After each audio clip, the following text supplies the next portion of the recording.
નમસ્કાર મિત્રો, દુકાનમાં આ દિશામાં બેસવાથી વ્યાપારમાં મળે છે ખૂબ જ લાભ. મિત્રો, શું તમારે પણ દુકાન છે અથવા નાખવાની છે?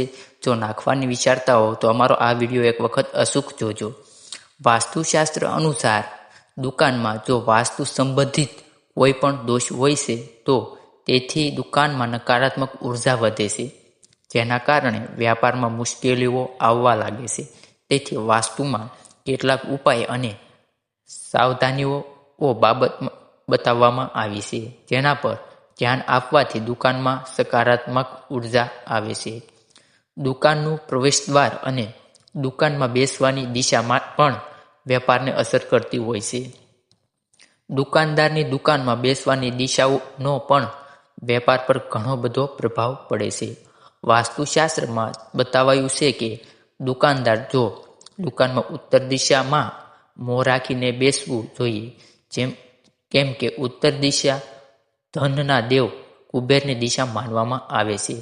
જો દુકાનદાર આ દિશા તરફ મોં રાખીને બેસે તો તેથી કુબેરની કૃપા બની રહે છે અને ધનની ક્યારેય કમી રહેતી નથી.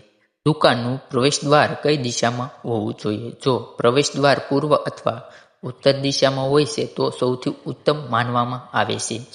આ શુભ દિશા માનવામાં આવે છે. તેના કારણે વેપારમાં રાત અને દિવસ સતત પ્રગતિ થાય છે. વેપારમાં સતત વૃદ્ધિ પણ થતી રહે છે. દુકાનનું પ્રવેશ જો પૂર્વ તરફ થાય છે તો વ્યાપારમાં લાભ મળે છે, જ્યારે ઉત્તર દિશાના પ્રવેશદ્વારથી ધનમાં ખૂબ જ વધારો જોવા મળે છે. માર્કેટમાં આપની દુકાનનું નામ બને છે. અને જો દુકાનનું પ્રવેશ પશ્ચિમ અને દક્ષિણ દિશામાં હોય તો એ સારું માનવામાં આવતું નથી. બંનેમાંથી કોઈ પણ દિશાની પસંદગી આપના વ્યાપાર માટે ઠીક માનવામાં આવતી નથી.